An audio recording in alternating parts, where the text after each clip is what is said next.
Hello everyone, welcome back to Planetary Parables. I am your GM/host, Christopher Graham II.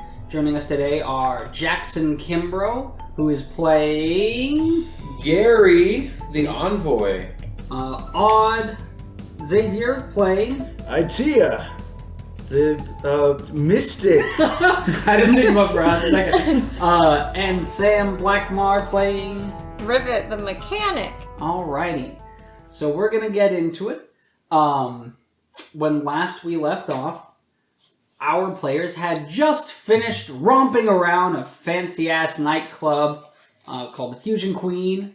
There was a lot of murder, some killing involved. They uncovered some plots by astral extractions in order to, get their hands on the drift rock and shit. All sorts of stuff.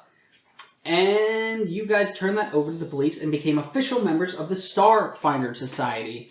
It has been several days of you guys resting up, restoring your health and your stamina, looking around the city, going on tourist traps and whatnot, going to see the world's largest ball, the packed world's largest ball of twine, etc., whatever else they got as attractions here on the station. And you guys are hanging around your hotel room. It's kind of early in the day. You haven't really made any major plans. When you guys receive a knock at the door to your hotel.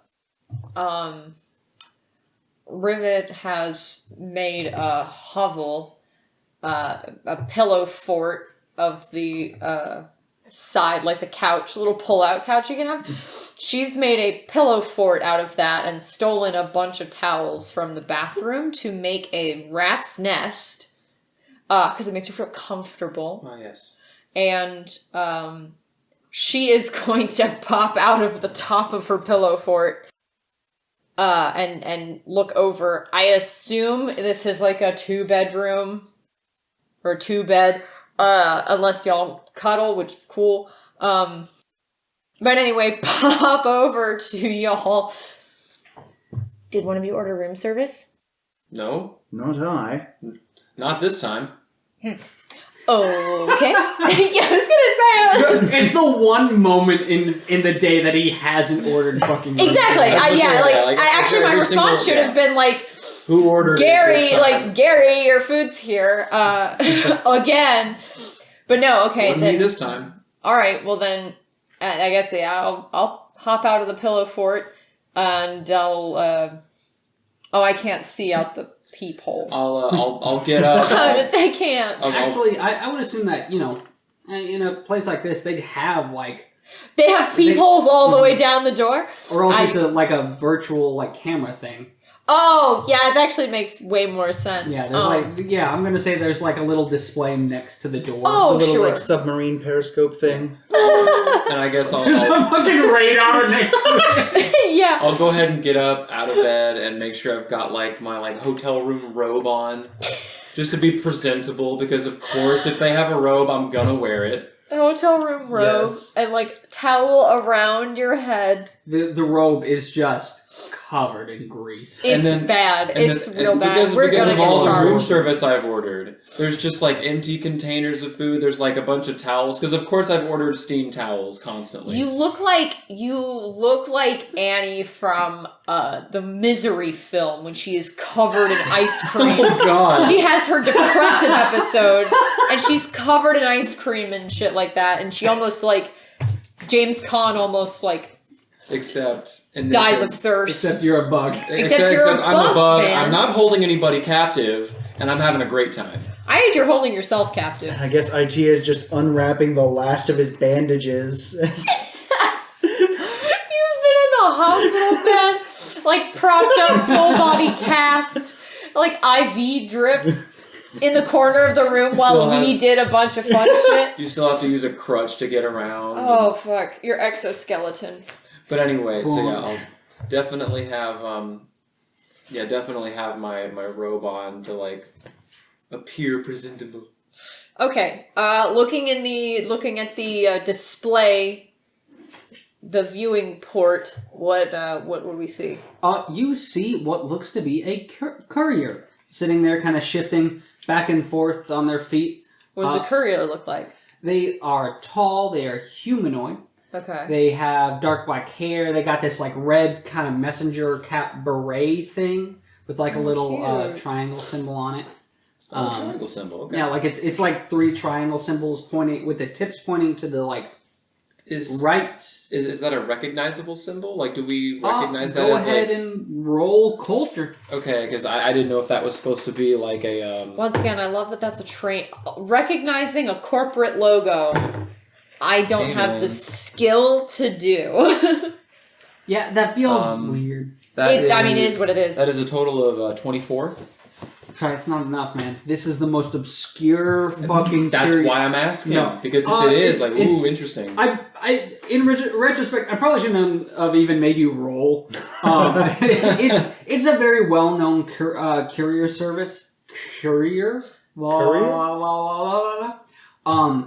It's called Star Forward Courier Service. I'm sorry, my brain is slowing down.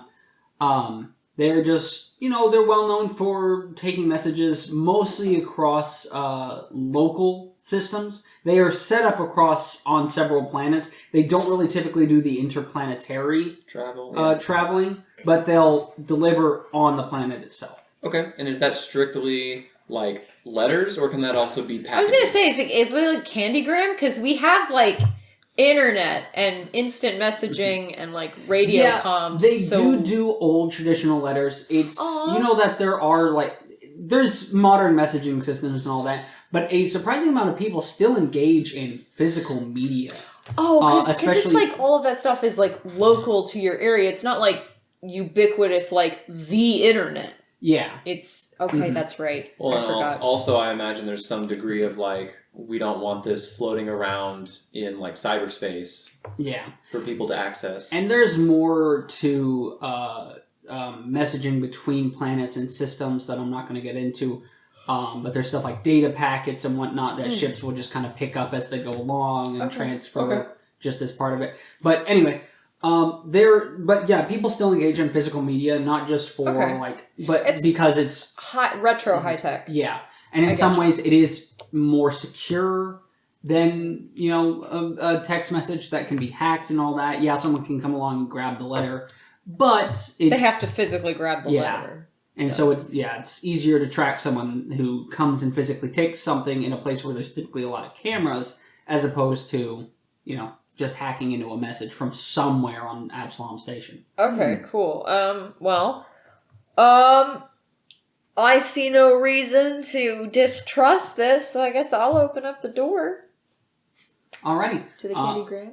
You open the door, he looks around and looks down and says, "Oh, hello! Message for you." And he holds out a scroll. A scroll? Like a rolled up piece of paper? Yeah. Huh. Okay.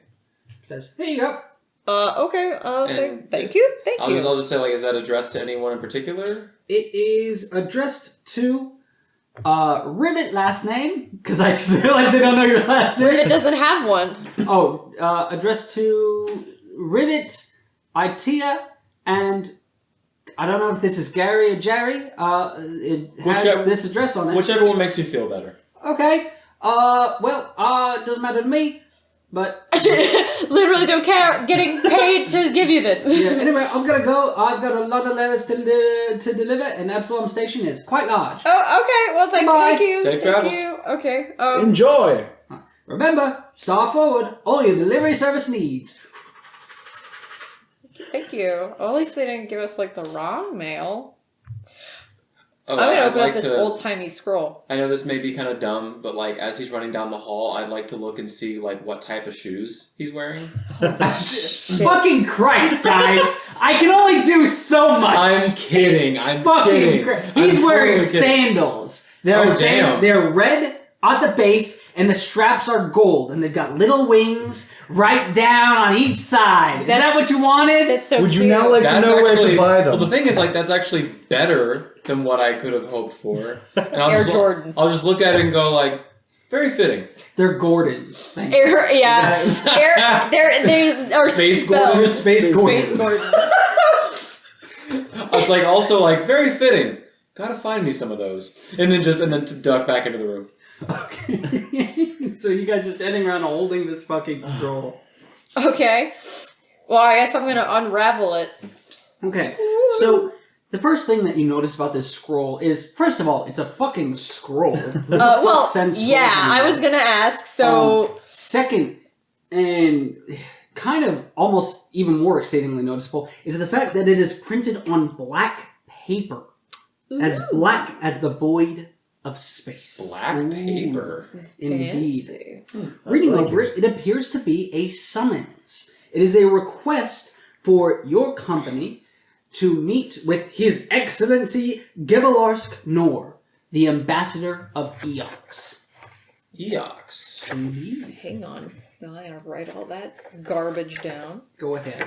I see there's a cat in the way. That's fine. Of course, always. Okay. I'll just say. So wait, so I is love this how like... cats just have no fucking qualms. So is about this being just in the way. like, is it, I just want to get a sense of like how fancy this looks. Is it like gold or like silver engraved? Yeah, okay, yes. or It is, so first like of all, inlaid? the you know those, I don't know what you call the ends of a scroll that are like wooden? Yeah, the whatever. little points they unroll from. I Yeah. forget what it's called, but yeah, I know I what feel you're like talking there's a about. word for that, but those seem to be made of some sort of ivory. Ooh. Oh wow, fancy. The printed black paper, you're not able to identify what it's made of, but it is exceedingly soft. And it is hand fucking written. I know I said printed, but I meant like printed in yeah. not cursive. I get you. But the It's great. ink is golden. in color. Oh. Very fancy. And this is, I assume, excellent penmanship. Yes, exceedingly. But at the bottom is signed Gevalarsk Nor. Gevalarsk Nor. Which Gevalarsk. It said ambassador. Gevala. I'm not listening to you. Okay. No, I'm sorry. I go by sound. I'm that's just gonna fine. write no, by that's sound. fine. Whatever you need to Gevalarsk Nor. remember. The ambassador of Eox. EOX. Is that like a planet? Is that a? Go ahead and roll a culture check. Whoever wants to. I'm not allowed to shall know do what so. planet That's names so are. fucking dumb, dude. Oh, because it has to be trained for you to roll. I have to it? be trained in 23. 23. Okay. Well, I don't want to be that guy, but 25. okay. Well, you guys needed a 5. So, Fucking nailed it, bro. you guys recall that Eox is a somewhat peculiar planet in that it is inhabited almost entirely by creatures of the undead. Oh. Interesting. Its dominant Very species are these human-like Alibrians. They had to force them. They had to transform themselves into undead to survive some ancient cataclysm that almost destroyed their world. A lot of people are uncomfortable with these Alibrians, but they're not considered monsters or anything, or at least in polite company. That's what I was going to ask. If they're considered, like, in general, like, if they're considered, like, evil or, like, enemies of the state. I just didn't... No, actually, no. Eox is a full signatory of the Pact World. Oh, great. All right, cool. So it is, yeah, Okay. and its Nice. undead inhabitants are fully equal citizens. Oh, of the interesting. Pact World It system. would People are just be- kind of personally uncomfortable. It Yeah. would be kind of similar to people being a little uncomfortable with listening to a Sheeran actually use their mouth. to Yes. talk. Yeah, cultural differences. Yes, cultural Yes. norms, yeah. Or differences, yeah, you're right, you're right. And they do admittedly have a very unsettling appearance. You got, let me see, and you guys passed this, I'm not going to make you make another check. You, both of you, recognize the name Gevalarsk Nor. Oh. He's the head of Eox's diplomatic delegation to the Pact Council. So, there's ambassadors. He's the head of that. So that's a big deal. I like to think that this is just us soundboarding off of each other in our minds. Like, just like, Once again, yes. just me staring up, waiting for someone to say something, just beam information at me. We both Wikipedia blast. We just look at it. I just instantaneously get a whole, like, It's like, I would you like to donate $3? yeah, jeez. Your donation goes a long way. But I imagine us like having this conversation, and then I'm like, look over at Rivet and go, oh yeah, right. Brain talk. It's Vescapedia. And then we just transport or translate Transmit. all that. Yeah, transmit all that to you. Oh! Okay, Seems like this guy's a pretty big deal. Mm. Ugh. I'm sorry if that's racist or something. I've never met an undead before. That's... I personally can't say I've met one either. I have no memory of meeting one. You don't have memory of anything. Fair. I have memory of the... Fair. Okay, well, does the letter say, like, where we are Yes, to meet? at your earliest convenience, the Eoxian embassy here on Absalom Station. I forgot the name of the place you were referencing. On Absalom, okay. Okay. Yes, it is located in the wealthy Parkside neighborhood within the Eye. If you recall, the Eye is the large Big dome, dome, at yeah. the top of Absalom Station. That's right. Ooh, okay. So we go into fancy land. Very, very fancy. Okay, well, All right. I practically live in my jumpsuit. I just need to grab my froggy backpack, and I'm ready to go. Yeah, just grab all your belongings from your Slip rat nest. slip my shoes on. Yeah. And I'm good to. Yeah. I will make the change from my hotel bathrobe into my my everyday coat. Equally as stinky. But you hang it up in the closet. I do. But I make sure that it's separate from everybody else's things. It's like, because I understand there's something to be said of making sure my stuff doesn't touch y'all's stuff. Personal space and all that. Right. Yeah. Common courtesy. Okay, Ittia, are you ready to go? Oh, yes. I was gonna say, wait, has your carapace, like, do you have duct tape over some of the scales? Ittia, like I said, taking off the last of his bandages, fully healed, nice and good. He's, like, kind of stretching all of his, like, just limbs out. Fresh and shiny carapace. Fresh and You shiny. have to molt. Yeah, just a husk of Ittia in the bed next to him. If you're not careful enough, you're accidentally talking to the husk. Before we leave, we prop it up in front of the door to look like someone's home, so that, like, if someone breaks in, they'll be scared. Yes. What do we, like, hook up, like, the Ferris Bueller thing to make it look like his hand is moving and, like, someone's home or something? Yeah. Perfect. Absolutely. It's fully posable. Perfect.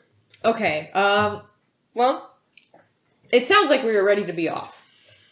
Not before I grab some nuts from the minibar. All right. Now let's go. Okay, that'll Who's be 30 paying for credits. this? No, hang on. Who's paying for this hotel room? I'm gonna cover my own food expenses. I'm not gonna make you You've guys been pay for ordering room service, steamed towels. You And took I'm- nuts from the minibar. and I'm What- Massive fucking. and I'm I was gonna gonna pay say, for give it. me your sheet. How much money do you have?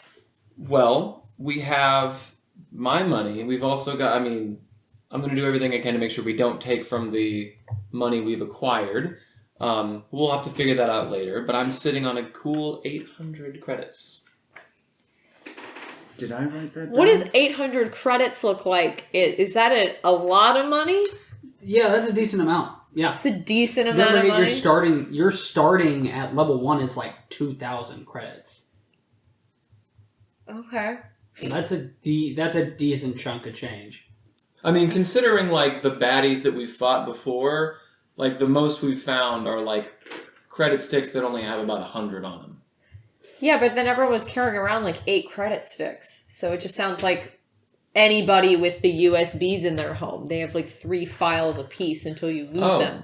I'll go into my pocket. Oh, here's the 500 credit stick we found from the club. So we're good. Okay, whatever. It's fine. You just don't seem to look at price tags before you decide that you want things. And It's I think about you're the experience. It's about feeling the rush, the sensation of, oh, I'm experiencing a new thing. I understand that, but It's kind of a Sheeran thing. Things cost money? That's true. Why did you sound like Nick Cage for a second there? I didn't try to. It just happened. It just came out. But things cost money, though. that's true. But with the Starfinder Society, that's what we're earning. Money.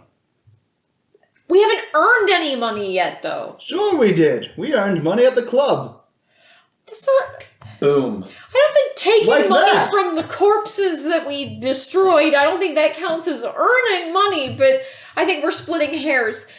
But I will say, for your own personal sanity, I will make sure that I don't go too crazy with my spending.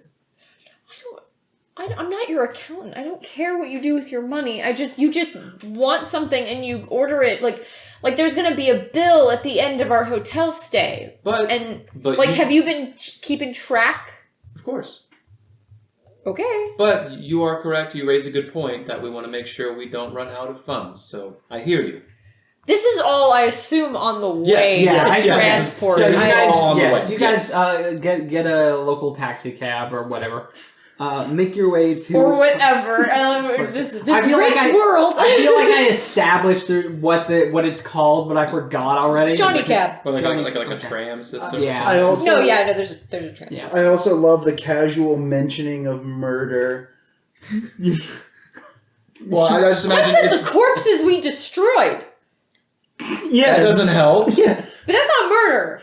We take the money off of the corpses we destroyed. We're not murderers. We're just accessories to murder. I don't know if you destroy a corpse, but if they're already dead, what's the difference? Right. We could be morticians. Yes. She has a point. Exactly. Who steal the money off of We're the corpses. slightly less ethical morticians. There you go. That works. The three of us. All three.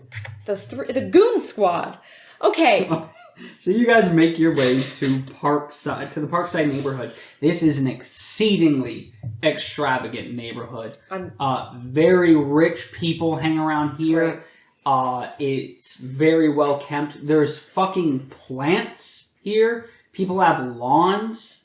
There is its namesake, a lovely, massive park nearby that is not open to the public. Oh wow! But you can see it from here, and it looks fucking beautiful. Okay. You guys eventually arrive at the Eoxian embassy. It is normally restricted to citizens and foreigners unless you have official business, which you guys do with your scroll. The outside is decorated in what is a very typical traditional Eoxian style. Black marble with bone pale limestone and vaulted ceilings, these sepulchral furnishings. It's like a really fancy ass graveyard in here. Could I say, as we were walking up, I noticed that we're moving into incredibly fancy territory.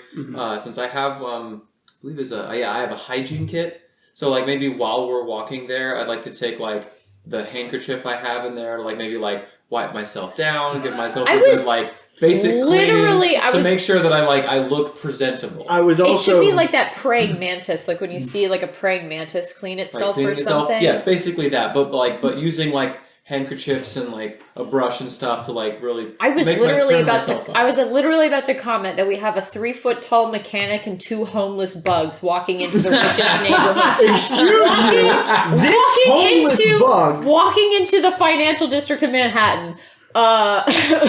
This homeless bug can look pristine should they want to. I'm pretty sure your character was described as literally wearing rags. You wear rags for clothes. He's covered in maple syrup and grease stains, and I am dressed in a workman's jumpsuit. And you might have grease stains too. I can clean you both with token spell. I haven't been inside the engine of a ship in weeks. I'll take that. So you guys, you are allowed to enter. You get inside, and just like the outside, it's very what's the word? Decadent in here. More of that black marble with the bone pale limestone and that those white kind kind of striation vein-looking patterns going through the marble, you know. Oh. There's also a lot of the architecture in here, you know, the decorative carvings on like the walls and the furniture all have a very unsettling, organic vibe to them. Oh, sick. Okay, like Geiger, Yeah. kind of. Yeah. Kind of like that. It's Fancy Geiger marble. Exactly. It is. Okay. It's clearly It's all clearly like fake and carved, but it is carved with unsettling detail to the point where you almost feel like you are in a living being. But there's a number of busts as you go by of various Eoxians and just all sort of, like I said, the vaulted ceilings. It's very echoey in here as you walk. The marble flooring just clack, clack, clack as you walk through and echo. You guys are shown to the office of Gevelarsk Nor. You are allowed inside. It is a very fancy office. I cannot stress how decadent this place looks. This long, like, dark wood desk, shelves lined with various, like, artifacts and pictures of, like, you know, dignitaries and famous people, etc., awards and... Did I already say awards? I feel like I said that twice. Okay, awards and all sorts of things to indicate a long and historied career as someone in a chair behind the desk turns around to welcome you. You guys see Gevelarsk Nor. First off, this is y'all's first time seeing an Eoxian. Mm-hmm. And you make note, you haven't, finally getting a look at one, you haven't seen any Eoxians just kind of wandering around the station, and you're kind of getting an idea why. This guy is clearly undead. He has a large, elongated cranium that marks him as an Elebrian. That is one of the like signifying features of their species. He has no flesh on his body. Oh. It is skin and bone. He has no lips. It's just exposed teeth. There's no cheeks, so you can see inside of his mouth. His eyes glow green with this green light. His skin is just this mottled gray with, you know, you can see the veins going through under the skin. He's wearing, in contrast to his rather alarming appearance, these beautiful red sort of robe kind of things with gold patchwork across, this large collar extending high up on his neck and like not pauldrons, but like shoulder pads with the tassels hanging off. I know what you're talking about. Epaulets. Epaulets, thank you. And I will show you guys a picture. Oh. So not... It's like... Not quite Kingdom of the Crystal Skull. It's like Kingdom of the Crystal Skull meets Captain Crunch meets Mars Attacks. Also, not as juicy as I expected. They're a lot less juicy, but somehow they look very soft. Yes. Like, he looks like he's got, like, the jelly head of a Mars Attacks alien. Or what the fuck was the noise they made? They were something like that. Yeah. But it does look a lot like that. Wow. Yeah, you're right.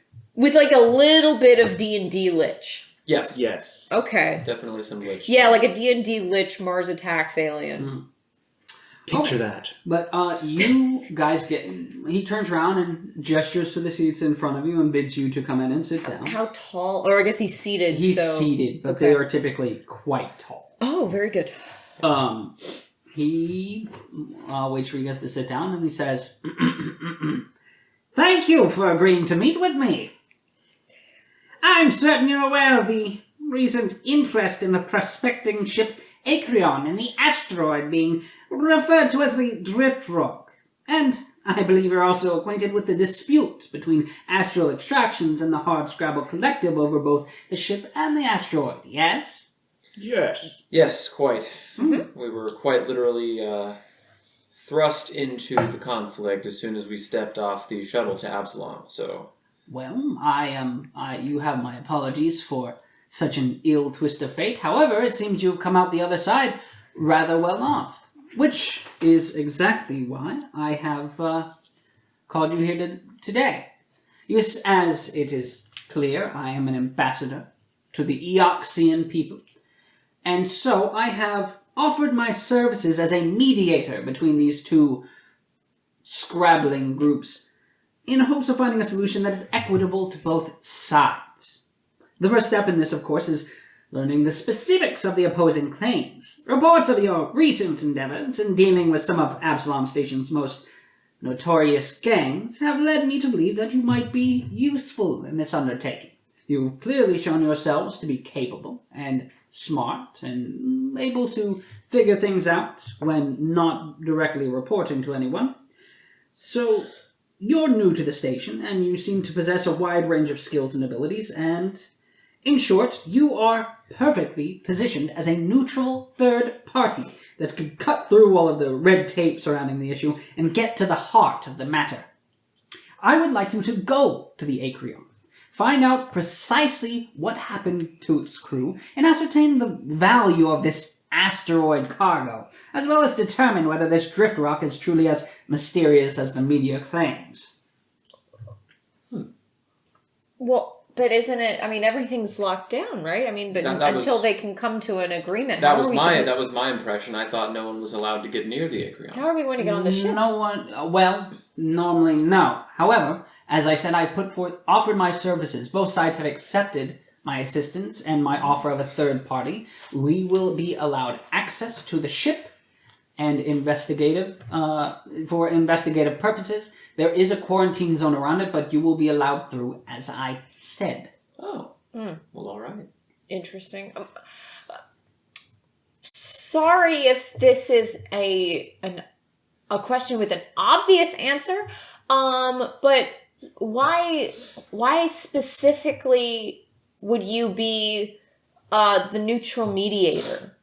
Simply because I have no stake in this. I truly wish to help. I have no ties to either faction, and I believe that diplomacy is the ultimate power to achieve one's goals. And it is important that we work together. Which is why I offered my services. And how did you find our names and track us down specifically? Well, I saw some news.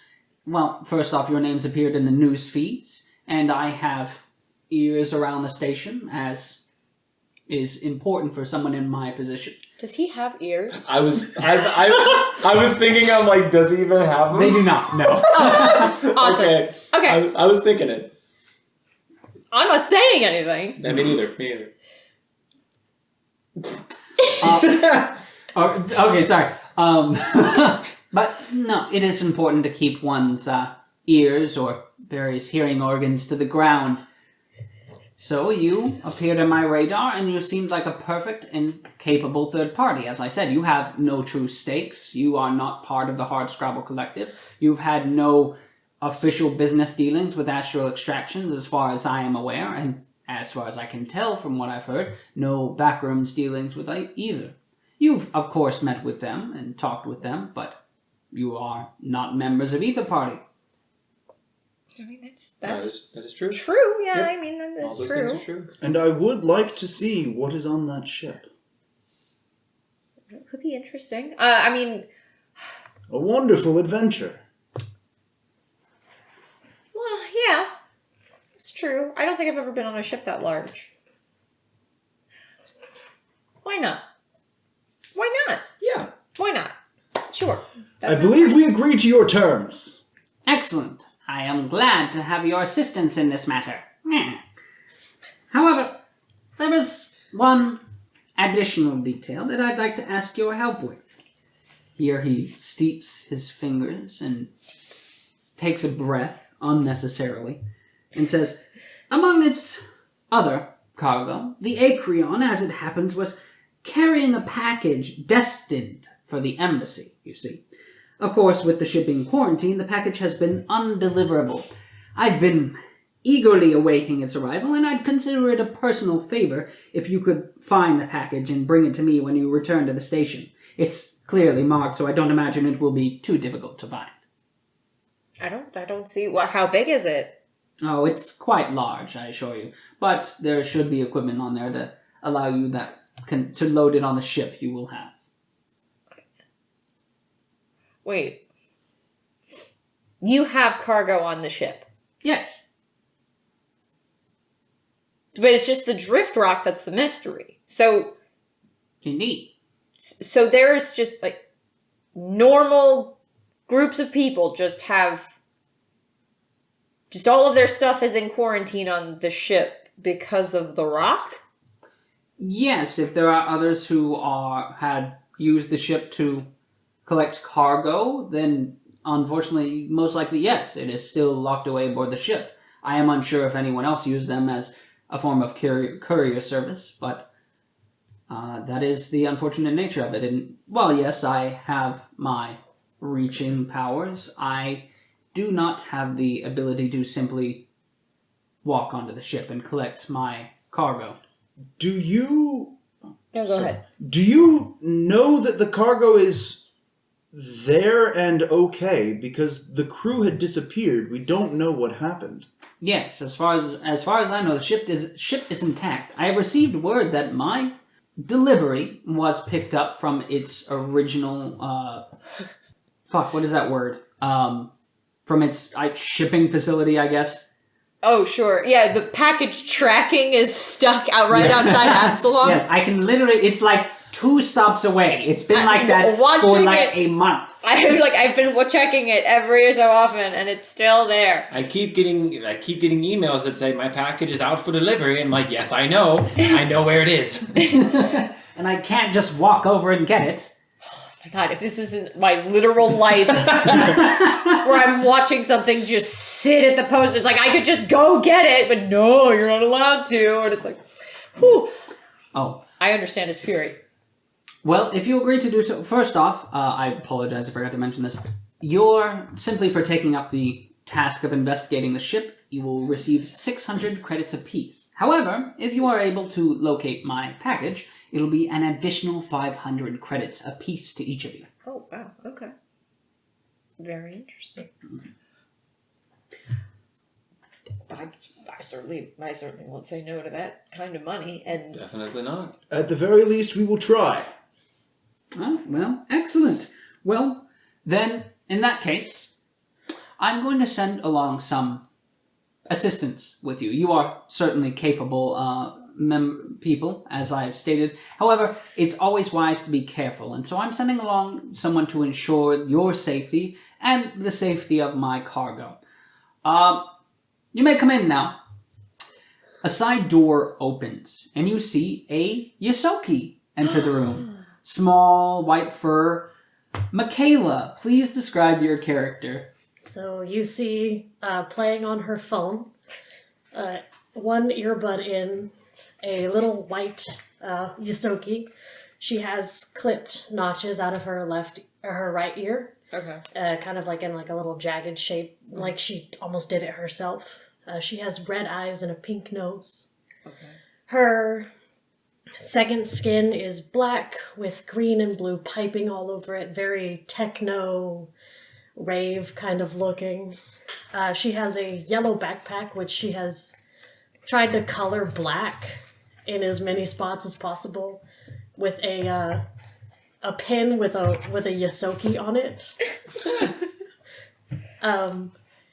And she has like these electric looking gauntlets on. Okay. With a cattle prod strapped to her hip.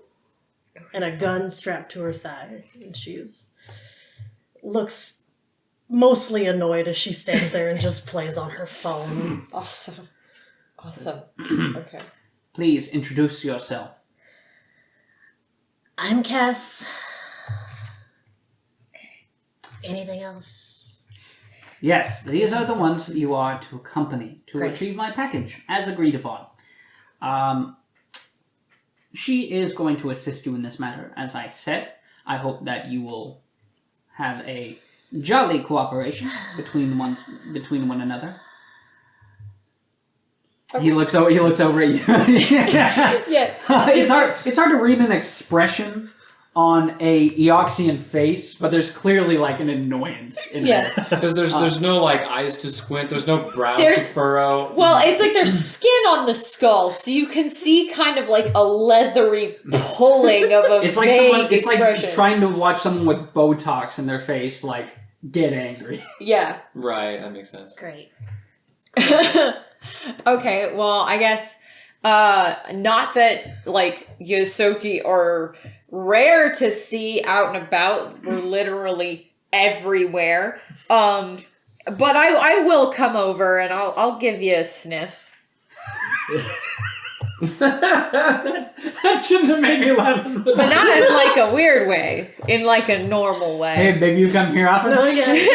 I Like just a dog, you just run up and like deep sniff her ass. oh god no. No, it's just Oh, it's yeah. like Savory. a general like air Yeah, sniff. you just kind of get No, the no. vibe. Yeah, you Cass just kind picked of up get what a you were vibe. putting down. Yeah. She sniffs back and her Yeah. little whiskers kind Vibe of like sniff. twin. Yeah. It's a vibe Yeah. sniff. It's a vibe sniff. We could kind of get just like a little bit of info. Like, okay, cool.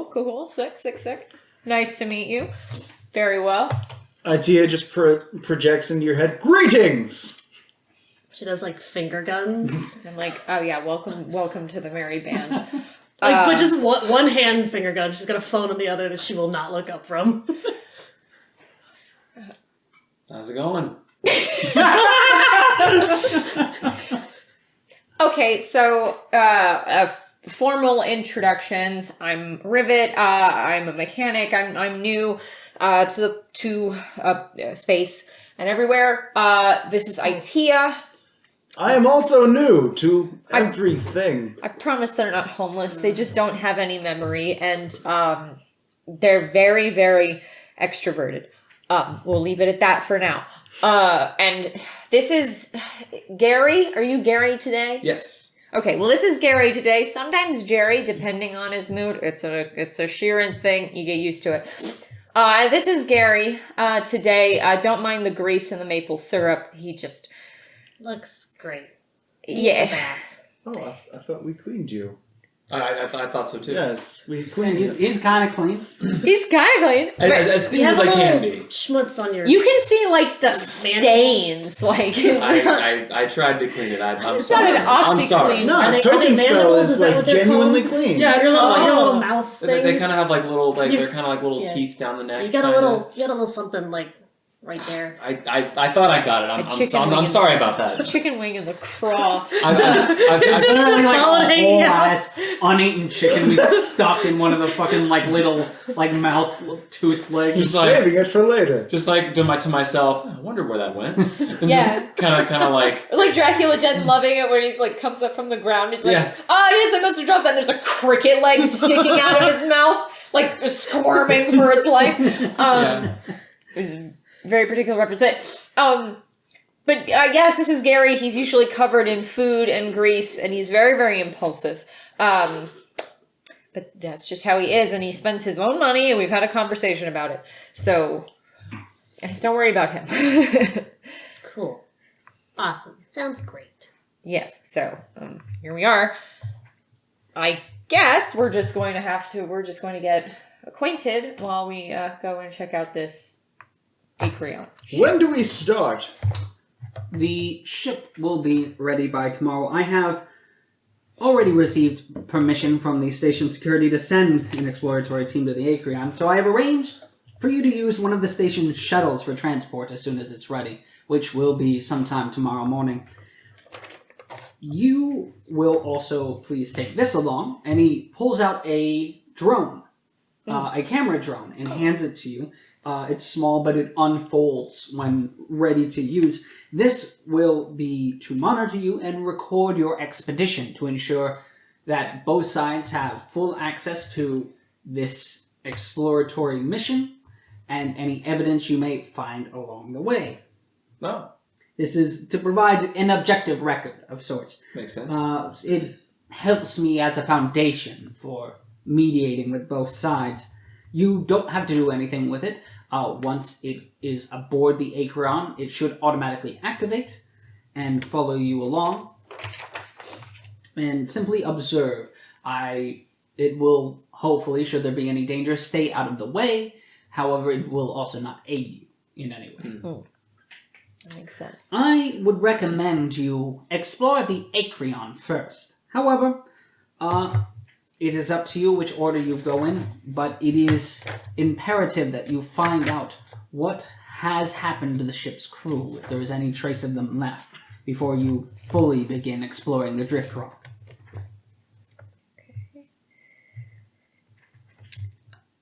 Is there any specific information, I mean, other than finding out what happened to the crew, any other particular information? And his package. Mm-hmm. Well, yes, and his package. On the record goals, off the record goal, find your package, personal favor. But on the record, finding out what happened to the crew. Any other particular goals? Evaluate the status of. We were finding out what's on the drift rock, just collecting any data we can from the ship. I suppose I should line out your goals for you. My apologies. You are to investigate the Acreon. Discover what happened to the ship's crew, if there are any survivors, and then explore the drift rock and discover what the nature of this rock seems to be. If it is full of ore, as some of them believe, if it is a piece of technology, whatever you can find out about it. This will help ensure that the mediation goes well.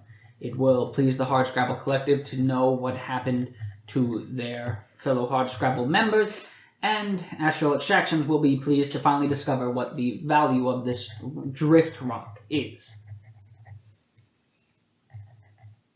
Okay. So those are your objectives in this. I would encourage you to stay a neutral party as best you can. It is imperative for this mediation that you do so. However, they may try to influence your decisions. I am no fool. And I would encourage you to avoid listening to them. It's okay to humor them, I suppose, as long as you do not make any agreements or deals. Is there a time limit? Tomorrow morning. No. You... Yeah, like, sorry. are we being dropped off and be like, we're coming back in 3 days? Or what? No, you do not have any sort of time limit, of course, except what limits there are to your oxygen supplies and whatever other supplies you bring along. It's not that far. It's perhaps 2 hours from the station to the quarantine zone where the Acreon and the Drift Rock are located. Take your time, be careful, and that's about it. There's not much more to it. Okay. There's no extra details I can provide, I'm afraid. And as I said, there's no time limit. There is just a time to start. Yeah. Oh, okay. I just to make sure I understand like the full conditions of what we're walking into. So tomorrow morning we are going to get onto a shuttle provided by Absalom Station. Indeed. They will drop us off on the ship. The Yes. ship is intact, which means it should have life support systems. As far as we can tell, they don't seem to be active. However, we detect We can theoretically turn them on. Yes. So I'm assuming we theoretically turn them on if the ship is intact, which then we don't have to worry about oxygen. We just have to worry about our rations and food. Who do we contact when we're done and ready for pickup, or is the shuttle gonna sit? You will have the shuttle. That Oh, is yours I see. to pilot Okay. and take along with you. Very well. It's not going to take you there and drop you off. Okay, got it.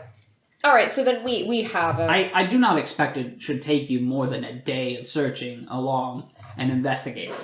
This isn't going to be some sort of week-long expedition. It's a 2-hour ride there, searching around, getting a vibe for the place, and finding what clues you can, and then hopefully extracting with little to no trouble. Okay. I hope you don't mind me asking, what are your personal theories? I truly do not know. There is little to go on. There appears to be no external damage to the ship, from what reports say.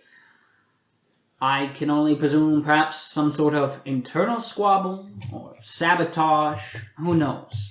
That is what I am sending you to discover. And in truth, speculating does little to aid in this investigation. What we require is proof. Fair enough. I don't think I have any other questions. I think I'm good. As am I. Good. Alright, so you guys leave? Yeah. Alrighty. He encourages you, Kess, to go along with them. As you guys leave the office, he calls out to you, Kess, and says, "Remember the bargain, dear. Find the package, and we will be square." Got it. Cool. Find the package. End all this BS. Mm-hmm. Temper, dear. It's my name. Don't wear it out. Alright, and you guys leave. So what was that? What was what? Not to get all up in your business, but I mean, I guess it seems like you have a history with this guy. I mean, and you work for him. I don't work for him. I got myself into some trouble and trying to work my way out of some trouble. I'm not a bad person. I just, sometimes you do things and you're like, after you do it, you're like, I shouldn't have done that. But then it's like really fun in the moment when you're doing it, so. I understand this emotion. Yeah, these are my kind of people. Hell yeah. He does. He really does understand that emotion. That's fine. You don't have to get into it. I'm not asking, necessarily for your life story. I just cool. No problem. So you're what do you do? You're a mechanic? Yeah, yes, yeah, technically. And that bug thing. Sheeran. Yeah. Is a mystic. Mm-hmm. Indeed. And what does the one that eats a lot do? They're actually our cultural ambassador. The culture, I believe the actual term is envoy. the culture of food Correct. you study. More of the culture of sensation. Yes. New things, people, The places. sticky, greasy one is the face of the group. Cool. You may not believe it, but It it's somehow true. works. It somehow works. That's a face. Speaking of, Only a would mother you could like your love. syrup pocket back? I actually did kind of miss it. Yeah, I'll take it. Token spell. You re-dirtied him? Redirtied. My God. Fabulous. So you guys exit the embassy. Waiting out in front of the embassy is this really nice, fancy car. Not like a car on wheels, but like hover car sort of deal. Waiting. And there was someone standing there in this like really nice dark suit with, one of those hats that like doormen wear and like drivers of limousine. It's like a space limousine, essentially. And he says, "Hello. Your presence is requested at Blue Rise Tower if you are willing to Oh my God! What's take a wrong? ride." I'm gonna just see the fancy car, eyes go like, even though like I don't have eyeballs like a human, but like They gain extra sparkle. yeah, like extra sparkle. I see the car, I look back at Ittia, and just mentally like token it back. I really don't want to spoil this car. Token it back. I don't want to get syrup in this car. You guys see on his jacket is the words Astral Extractions. So I respond to I already forgot. Was it Gerry? Yes. Gerry. Okay. I respond to Gerry by just kind of like patting on the shoulder for the token spell to clear him up, There we go. and then I just kind of like project to you three. Just we were told we could humor. Yeah, but I feel like if we're I'll humor him. I feel like if we're explicitly neutral parties, we should actively reject any offers to, just so that it doesn't look untoward and we can't have the insinuation that we're maybe like undercutting. But hear me Should out. we also not just meet with both to hear what they are? Yeah, looking what if we for? could get something from both? Not what I meant. But what if the Hardscrabble Collective doesn't approach us? And if they don't approach us, then we look bad. What if we approach them? We don't. Where? Because we couldn't find them last time. Then it might look like we're picking sides if we approach them. We could approach them, tell them the other people's offer, and then tell them they can either double it or we're taking the other one's offer. Again, not what I meant. By the way, everyone, MaKayla Dunn, playing Kess. My apologies, didn't introduce you whenever your character showed up. The guy leans over and says, "It is just a simple meeting, madam. Nothing, no harm in simply talking." Because only you two are out loud to him. That's right, yeah. We're having one half of a Gerry, there telepathic... might be snacks. I heard you like snacks. That I do. Meetings usually have I do snacks. love snacks. Oh, God. Oh, God. Oh, But God. as much, and I'll project this to everybody. As much as I love food, I understand where Rivet is coming from. We must remain neutral parties. Wait, I do. I project this to everyone, including the driver. Is there a... Oh, fuck, I forgot the word. Is there a penalty to declining? Is there a penalty? What do you mean by, like, penalty? Is something bad gonna happen if we decline No. something? Oh. It's It's just like, we don't want to get in your car and then, like, guns come out. We'll be like, I think you're going to rethink this. You are, of course, free to do as you will. It is simply an opportunity to better understand what astral extractions is about. What their stake is in.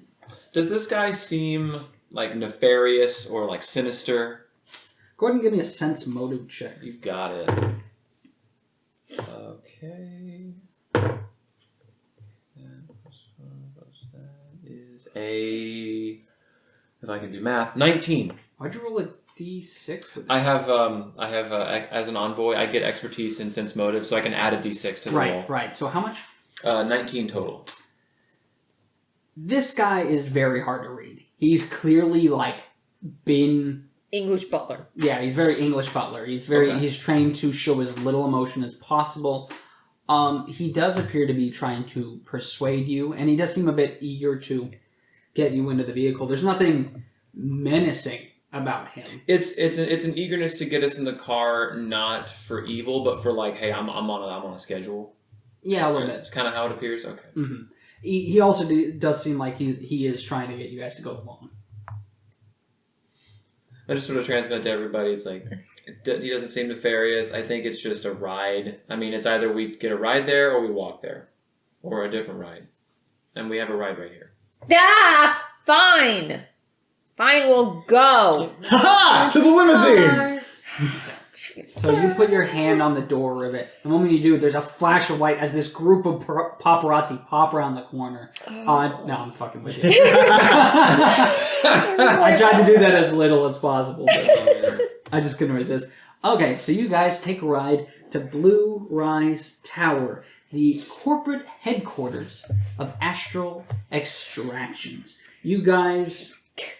Sorry, I'm just thinking, Gevalarsk is literally looking out the window of his office, watching us immediately get holding his hands into... up like, what He the fuck? literally just told us, Can I just turn around and give you him a guys thumbs are up, a like neutral double third thumbs party. up? Please don't fall for any fuckery. You are a neutral third party. I need you to be neutral. And he watches us leave his office and immediately get into a limousine. I believe his words were humor them, don't take any offers. Yes. I'm totally giving him double thumbs up. His office also didn't have any windows. That's fine. I just just thought it the was joke. funny to just Not like unusual in ambassador's office. just to turn around and him just be like stirring a teacup, just like, and then just pouring it in his mouth. 'cause he has slow no lips. exhale. If I could breathe, I'd be sighing. Yeah. Jeez. Okay. Sorry. So you guys are led inside into a meeting room with standing there is a very professional looking woman.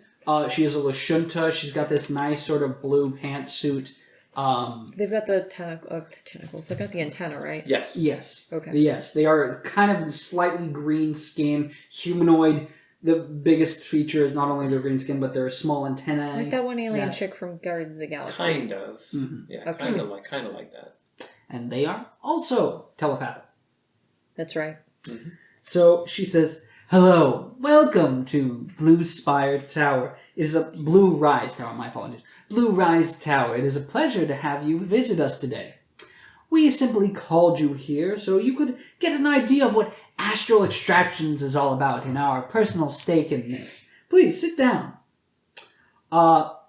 She points to a small boardroom table for you all to sit down in. They've got these nice, comfortable swivel chairs in them. There's like a bowl of fruit, some various snacks and drinks laid out. Soda, water. Can I put alcohol. my feet up We're on the gonna table? sit through a If you could, yeah, you PowerPoint. raise the chair up. Like, you have to raise the chair in order to be able to sit your feet up, and even then it's kind of a difficult thing, but you'd manage it. Oh my god, this is shit. I've And for us, definitely... we are all sitting in uncomfortable silence as she goes like, "Goosh, goosh, goosh, goosh, goosh, goosh," to pump the chair up enough. And Ittia's like rocking back and forth, swiveling around in the As I chair. say, while you're pumping that up, I've already got like a small handful of snacks, just ready to hear him out. Probably not going to listen to him, but I'll listen to him. I'll hear him out. She says, "Hello, my name is Ms. Joss. It is a pleasure to have you here today." Joss, J-O-S. Okay. It is a pleasure to have you here today. Let me just begin with a small PowerPoint presentation. She clicks, and a literal PowerPoint presentation. Oh, she appears just goes behind her. like, click, and then it's like she says click. This is clearly like some sort of very prepared marketing presentation. It highlights like, Astral Extraction's efforts in discovering, developing, and managing much needed natural resources Last from across quarter. the galaxy. Last quarter, they spent 31% additional budget on R&D. Exactly. Ittia And they is very donate at invested. least 0.5% of what they make to charity every year. Yeah, I was gonna say, like, 0.5. this is our benefits program. It's There's a- pretty clear from watching this that this doesn't represent the whole truth of what they There's a do. foosball table. Look at these fellas working here. They're hanging out in the common room, and what's this? Oh, it's a ping pong table in the break room. Wow, it sure seems fun to work here. Oh, it's just Google. It's very clearly like a bunch of marketing material for investors and the public eye. But going through, there's nothing false. They don't make any false claims in this PowerPoint presentation. After that presentation and establishing the noble services that Astral Extraction provides for companies and citizens throughout the Pact worlds, she speaks up and says, "We had a very specific contract with the crew of the Acreon. You see, with the Hard Scrabble Collective and the Acreon, it was hired to prospect for unclaimed, unexploited mineral resources on behalf of Astral Extractions, which our company would then hold all the rights and claims to those discoveries. We simply wish to..." Sorry, one moment. No, okay. "We simply want what the contract grants us our right to. The Acreon found the Drift Rock, an unclaimed, unexploited mineral resource as contract defined, and they were working under our contract. So that seems to me to be a plausible interpretation of our contract that we would be the rightful owners to this Drift Rock."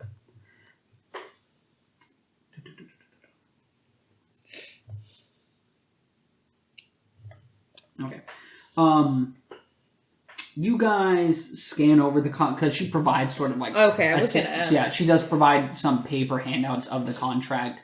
And, I'm sorry, I'm staring at Odd, who has like a massive amount of cat hair on like his right nipple right now from the cat.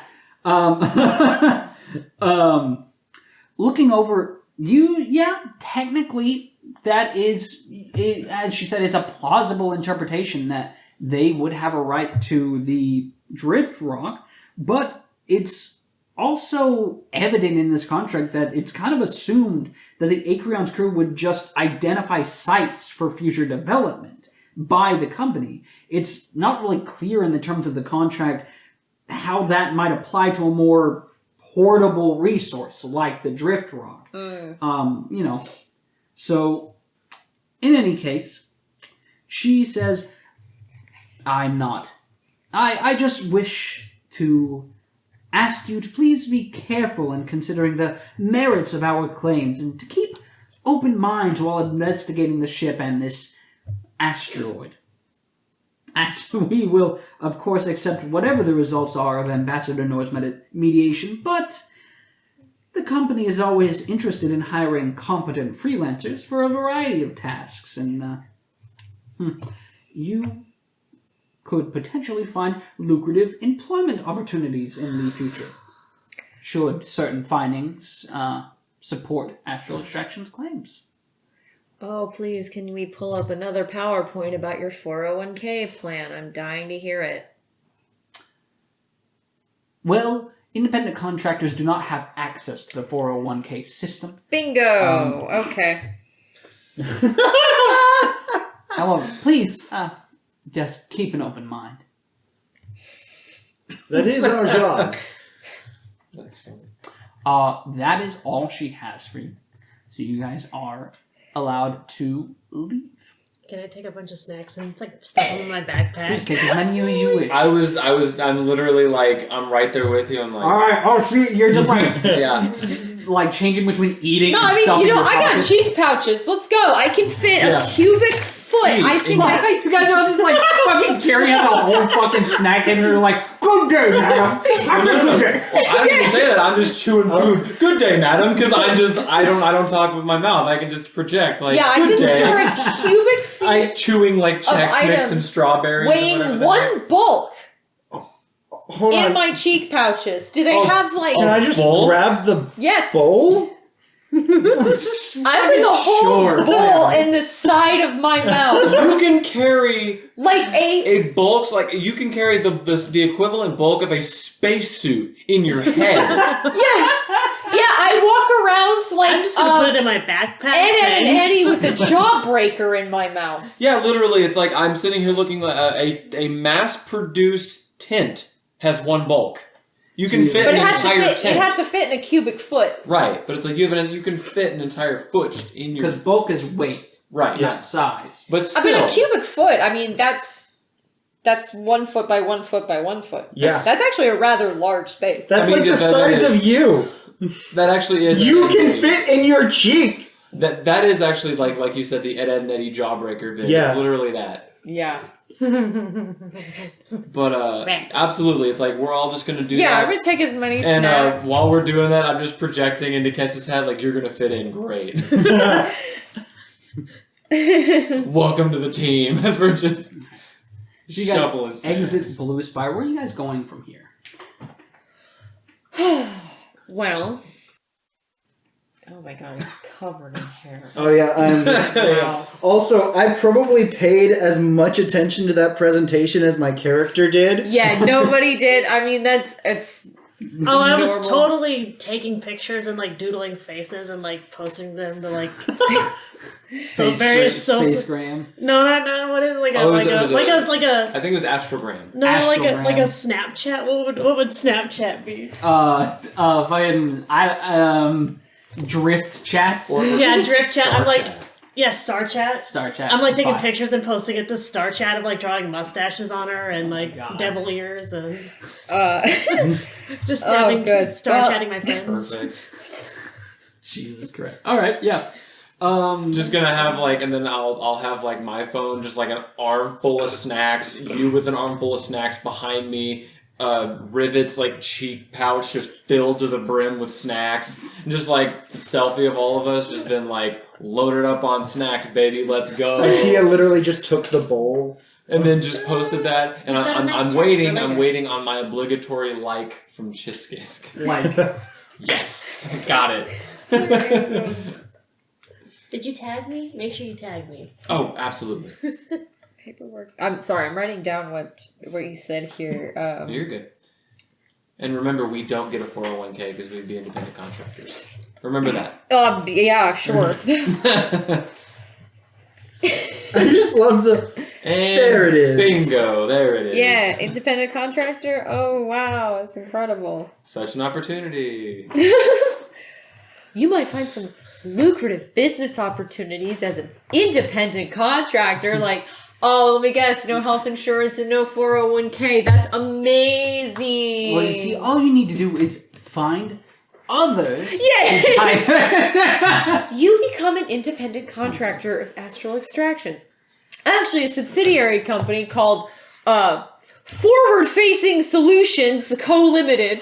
Ooh, an MLM? Let's start an MLM. A company no one's ever heard of. Then all you need to do while selling product is you recruit other members that report to you. You work your way up into a management position. And then eventually you get a free hover car. I was also waiting, like, where's the beer koozies, the cheap little Shit, I should have lights, done, like, giving you guys a bunch of merchandise. swag. And all it costs you is a 4,000 credit water filter. Oh my god, yeah.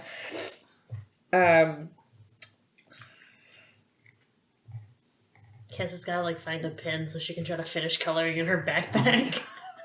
Alright, so what are you guys doing?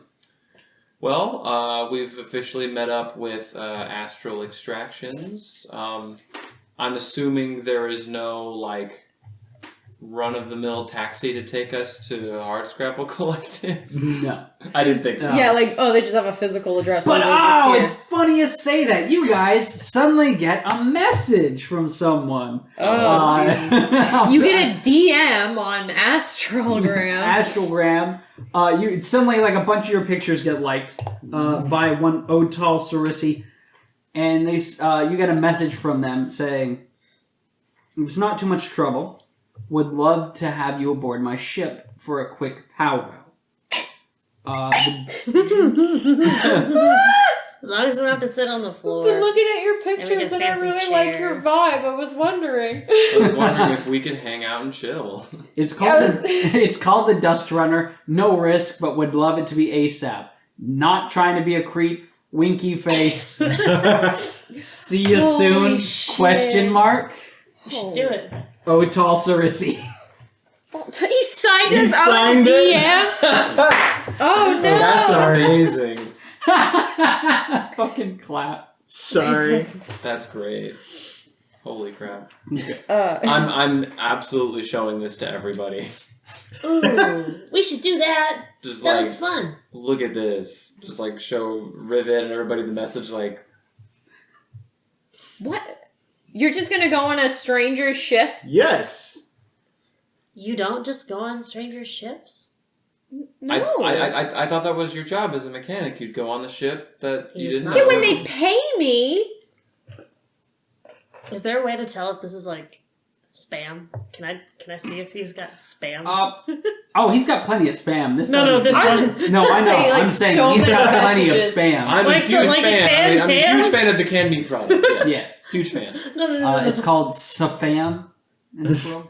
Hey, I'm trying to avoid copyright, No, I guys. get you. I feel like Yeah, you get a bunch of messages. Like, you get all the messages that are like, I was in a really low place until my guru came and offered me $5,000. It's like all those, like, My Solarian Guide. my Solarian guide, and then, like, you get ones that are like, Sexy Sheeran hosts in your area. yeah, essentially, close in your area. There's one that it's just a picture of the little hands. Ooh. Just, like, Hey, baby, put for $2.99 a minute. You can just like weird shit. You can Yeah. telepath me all night long. yeah! Oh, God. Ooh, how about you insert your genetic material into this little host? Oh, I hate it. I've got a Welcome line to the club. Wow. Oh, my God. Okay, wow. Well, the message doesn't seem like spam. Not like all your other stuff. It's different from what you usually get. Can we look this person up? Yeah, like click their profile. Oh yeah, sure. I'll definitely find their profile on Astrogram, click it, and see what their posts are and what they're all about. No posts following one person. Oh, It's account is it's- private. Oh no. a new account, relatively new. Oh, okay. Ooh. Okay. So we have a new account, no photos, no posts, and only follows me. Is there a way to like look Interesting. them up on like a database? Could I find a database? You can go ahead and try. Make a computers check. Okay. I can't. I got a 22. 11 Looking plus it up, 11. there's not a lot in the local database. Nothing that you can really find other than, yeah, you confirm this is a real person, and they do seem to be connected with the Dust Runner, a small ship that is part of the Armada of the Hard Travel Collective. Ah, there it is. Okay. I just wanted, like, kind of concrete proof of this, that he's affiliated with them. I say we do it. Well, I mean, we were told by Nor that we could hear them out and humor them. We just don't agree to anything because we have to act as neutral parties. Or as a neutral party. And we heard out one, we must hear out the other. Maybe they'll have snacks too. Fair enough. I think I've still got like half a bulk that I can carry. That's the spirit. Fine. Okay, fine. I guess there's snacks involved. She's starting to get it. Alrighty, so you guys decide to go head out to the Dust Runner. You have to take a shuttle, because as I said, it's part of the Armada, the fleet of ships that is constantly floating around Absalom Station. Sorry, I gotta take my wallet out, because it's hurting my butt. Sorry, just before you continue, so like, just so that I understand, so the crew of the Acreon were going to like mark points on the map, like future opportunities, like they were basically surveying. Yeah, they were surveying and so potential the hotspots. Okay, the contract is talking about surveying claims specifically, but is vague on physical, like movable stuff. Uh-huh. It's like you guys are supposed to go out and find like potential resource. Yeah, caches coordinates of Yeah. possible sites. Okay. But it never says anything about what if they find something they can bring back. Who does it belong to? Okay. Which is part of the reason why it's such a heated debate, because both sides do technically have a good point, regardless of any morality. Mm-hmm. From a legal standpoint, they both do have a seemingly legitimate claim to it. Oh, okay, gotcha. But you guys head out to the Dust Runner. It is a very utilitarian and practical looking vessel. It's a tramp freighter. It just does kind of jobs on the spot. It doesn't have like a set freighter schedule. It's not like they're not part of a shipping lane or anything. They don't belong to any one company. They just take whatever jobs come across to them. Like an independent contractor. Yep. Freelance. It is very rough looking. It's a well put together ship, but it's patchwork. It's covered in repairs and like a bunch of plates welded on. It's been through rough times. There's a lot of like little, dents and stuff from micrometeors and whatnot, and all the debris you normally get by traveling through space. And it is, it's been through a lot. You guys board on, and you are greeted by Captain Cerisi. They appear to be a red-skinned human from Akaton. He introduces himself and says, "Hello, welcome aboard my ship. It's a pleasure to have you here. This is the Dust Runner. Please, let me show you around." After you. Alright. He shows you around his ship. As I said, it's practical, utilitarian. Doesn't fit like a whole lot of people, but you can tell that he takes a lot of pride in his ship. It's his home and his livelihood. And yeah, so he takes you around and eventually sits you guys down in the galley. It's a small galley. He offers you a few cups of coffee. Just regular black coffee, nothing else, nothing fancy. He says, "I appreciate you taking the time to meet with me here today. I'm sure you have already been contacted by Astral Extractions, and I'm not here to necessarily try and bribe you or anything." Do you have a PowerPoint? No. Why would I? Well, then I think you're already on a better foot. That sounds like Astral Extractions. All business and no heart. That's exactly how it felt. Listen. You've met with members of the Hardscrabble Collective. You know what we're about. We're not a big old business like Astral Extractions. Oh, yeah. Yes, you have. You've talked a bit with Astral Extractions. Oh, no, you didn't. With the Hardscrabble Collective, no. Hardscrabble Collective. Level 21 crew. Oh, no. Oh, that's no, right. you're My right. apologies. Yeah, My yeah, yeah. apologies. No, you're fine. No, I didn't know if maybe I forgot that we talked to somebody, but I thought the whole deal was that we could not No, Yeah. get in contact. We have people, or I say we've We've met talked people affiliated. but not like direct members. Yeah, my apologies. No, you're cool. Let me... Durvor Creel was Yes. part of it. Yeah, So- he We didn't talk contacted with us. him. No, I know we didn't talk with. We have kind of always sort of fallen on the side of the collective, though. Yeah. I think that's a fair statement. So, my apologies. Let me retract that statement. He You're says, good. You're good. you have had, in some ways, a dealing with this business already and the Hardscrabble Collective, though we have never officially spoken. I'm not any sort of official spokesman, more an unofficial one for them. But you know what we're about. Yes, we're not a big company like Astral Extractions. We don't have this massive contract or these lucrative business deals or anything like that. We're just a collection of people working together to take care of each other and scrape by however we can. That's what the Hardscrabble Collective is about. We aren't rich. Most of us scratch out whatever living we can from rocks on the Diaspora. That's why you find most of the Hardscrabble Collective here. But occasionally, a corporate contract comes along that's hard to say no to. It's hard to say no to food on the table and a little extra money in the pocket. So when something like Astral Extractions comes along and offers you a deal you can't refuse, it's hard to fault anyone for taking it. But there's one thing we will never trade away. That is our independence and our freedom. We constantly struggle against exploitation. I'm not going for it. What got you smiling over there? Freedom! God damn it! It was an accident! Sorry, No, it's okay. you're not doing Mel Gibson. I'll forget it. He says,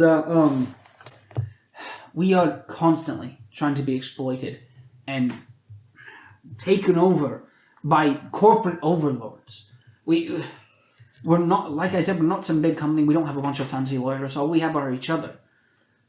We're just here to support one another. Now, it's clear that the crew of the Acreon staked their own claim on the Drift Rock. They wouldn't have brought it back if they didn't believe that the terms of their contract let them take it. Of course, is it any surprise that we're suspicious of Astral Extractions trying to claim the Acreon and the Drift Rock? The Acreon does not belong to them. That belonged to members of the Hardscrabble Collective, and it belongs to us now. As does that Drift Rock. Now, I don't know what happened on board that ship, how it got back when seemingly none of the crew did. Look, we're a clan. Once you join your family, we look out for each other, defend each other, and care for each other. I don't know what value this damn Drift Rock has, but I know the worth of my brothers and sisters that were on board of the Acreon. We need to know, at the very least, what happened to their crew. Just like any family needs to know. If the worst happened, then maybe the wealth of the Drift Rock can help ease the loss of families left behind. That's all we really care about. We're not looking to make riches off this. We just want something. It's very admirable, first and foremost. How is the Hardscrabble Collective? I mean, you're just independent crews, independent captains that sometimes bond together for work. Is this a union? When we're talking about specifics, we're actually talking about because first and foremost, I do believe him when he says that, you know, they care. They seem to operate much like a union. It's a worker co-op, a worker collective, increased bargaining power. That all seems pretty boilerplate standard. But the question I have is, as far as the Hardscrabble Collective is actually operating, the crew of the Acreon made the decision to take this job. Mm-hmm. How does that relate? Like, they're part of the collective, but how does the collective have say in what the Acreon did or chooses to do? Or are now they're simply representative? Like, they are simply the representatives of to the benefit of the crew if the crew themselves are not present because they're missing or dead? Or is the collective an actual union with an organization, and it was the union that worked? Is it more? So you guys than that? have done. You guys did look into this before. It's not an official business. It is kind of like a union. It's a coalition of various ship captains and all that. It's not a business. These people do tend to work together, and they do have like a named entity to them. Okay. Because I guess my question is, if they're a named entity and the collective is effectively a union, we're not saying they're a union, but if they're effectively a union, then is it safe to assume that the Acreon, when they accepted this, they would have had the full permission and purview of the collective to take this job? Because typically there's a lot of that kind of communication and red tape behind the scenes. It sounds like the collective is basically a type of guild. That's essentially kind of what it is. But I guess the point I'm getting at is, when it comes to, like, for legal purposes, yes, they are an entity that can stake claims and such.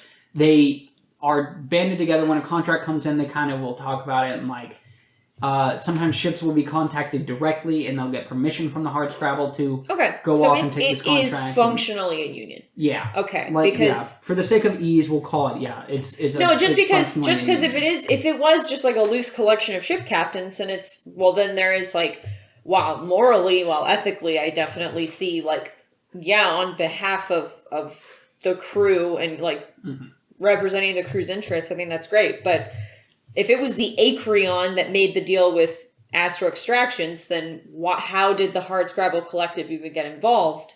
If they contacted the Acreon and the Acreon made that decision, then what actual legal claim? But if they're effectively a union, then then they're a literal entity that... Yeah. Okay. So I understand. For legal purposes, they can be involved in this, and they do have some stake. Very well. And he admits he doesn't want to dispute Astral Extraction's contract as written with the Acreon. You know, I'm happy to turn over all of the files and findings from the ship's prospecting mission over to the company, but as I said before, the ship and the claimant's crew staked on the Drift Rock belong to the collective. Yeah. That was not part of their contract, and the Acreon does not belong to them. They hired them. They didn't buy them. Yeah. Look, I'm not... Well, okay, well then that in itself should be clear. Like, that should not be dispute. Especially since there's other people's property on the Acreon. Yeah. That shouldn't even be a question here. So that, at least in my mind, that obviously sounds like Astro Extractions is a huge company. They thought they could just come in and take this, but they don't seem to have any legal claim to the ship itself. Discussions of the Drift Rock aside, like, because even you have the personal property of the crew, theoretically would be on board. Their families would be the ones that would have access to that. So, like, nothing in the ship should belong to them. Was that all said? Like... Yeah. Oh. Yeah, I mean, as far as we have in the contract, like, Astral Extractions is talking about the Drift Rock, but really there's nothing, as far as I can tell, in any of the paperwork that says that they own the ship. And if the ship itself, like, that should be, I don't doubt that if it, well, at the end of this, depending on your fightings, that I don't doubt we'll get the Acreon back. It seems like that's them just trying to make sure they can squeeze whatever they can out of this deal. But it's really the Drift Rock dispute that's causing this to get all sort of tied up. So that's what I suppose you'll be investigating. I wish you luck on your investigation. I can't bribe you. I'm not going to sit here and try. That's not what I do. That's not what the Harpscabble Collective does. I just, if nothing else, find out what happened to our family. That's all I ask. It's goal number 1. So, always the first question we have to answer. And, we'll certainly do our best. Thank you. Actually, related question. Yes. Do we have ship manifest, crew list? Are we looking for a certain number of entities, beings? Are we trying to figure out the fates of all people? All I guess we'll say all sapient creatures. Mm-hmm. What do we have at our disposal? They really, let me see. Because that shouldn't even be something that's on the ship. Like that, anybody could have that. Theoretically, either entity could give us that. Yeah. They don't really give you much, actually, which is kind of irritating. The most you get is that the Acreon can hold a crew of 6. And that was what appeared to be hired on. Okay. I thought this was a way bigger. It is a pretty nicely sized ship. But I guess a lot of stuff is automated. Yeah, so. There's a lot of automated stuff. Ships can be pretty powerful and still tug along, depending on their purpose. And so it's typically if a ship needs a larger crew, it is some sort of like massive frigate or like battleship or something like that that needs a lot of that stuff. Not something like a surveyor ship or some other like working ship vehicle that doesn't require a lot at once. It's typically like slow travel and just upkeep and maintenance along the way. Gotcha. And whatever else. Okay, but they don't have a crew list for 6 people? Nope. Wondrous. Okay, they don't have a crew list, they don't have a manifest, so we don't know what else is supposed to be on the ship. We can't determine if something was missing. Or, I guess they'd have it on the ship. We don't copy anything in triplicate anymore. It's possible it's on the ship. Maybe that's why they don't have it. Okay. Well, fair enough. Okay. I do actually, I have a roll I'd like to make. I actually want to know, so if the Acreon was set out as a surveying vessel, can I roll to see if I can probably guess, like, if crew of 6 is standard, what does that look like? Like, what are at least, you have a captain, navigator. Yeah. Do you have a role to be like, okay, this is what typically a surveying ship would have? Yeah, it is. So yeah, this is surveyor ship. Typically, yeah, you have like an engineer or 2, maybe like not a full science officer. We're not talking about like a biology expert or something. Probably just like a geologist or someone along. Okay. Someone who can handle the equipment. Yes, some sort of captain, a navigator. Someone to probably cook. Okay. Or something like that. It's kind of long haul. Yeah. Okay. Gotcha. All right. And then how big is this ship? You don't know. We haven't, like, all the people that have been talking about it nonstop on the news, no one can, like, look at it and be like, that's a... It's in a quarantine zone. You can't look at it and be like, that's a J class. I just don't know what they give me, Sam. Okay, that's fine. That's fine. If you don't have it, you don't have it. You don't have it, you don't have it. That's fine. I do have the information right here. Oh. I'm mostly just trying to get an understanding of, like, okay, a crew of 6, but the ship itself, you know, because Yeah, they said it so- would take like a day to look through, so... That's just how- assuming you take your time looking around. I and know, yeah. investigating. I guess that's what I mean, is Um, that it's like, how big are we talking? It is a pretty sizable ship. It's about 140 feet long, thereabouts. Oh, okay. Nearly 100 feet wide. Like battleship size? Ish? No, that's actually, relatively speaking... Or like destroyer size? No, it's... I'm sorry, I'm talking like American naval ships. Oh, okay, my apologies. It is a medium-sized ship in terms of Starfinder ship sizing. Yeah, so it's pretty sizable. I'm just going to silently Google this for my own understanding. No, all good.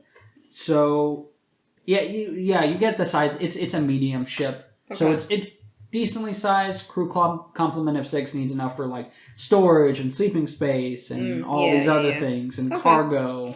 Fair enough. All right, I have a better understanding of what we're getting into then. I'm not great at picturing things in my head anyway. That's fair.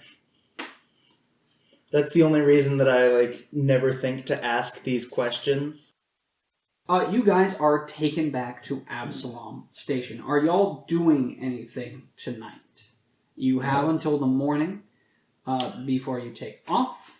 Damn it, I'm so sorry to interrupt. I'm completely wrong. The battleship Texas is 573 feet long. God damn. So it's smaller than that. Okay, I'm sorry. I'm done with it. I'm done looking.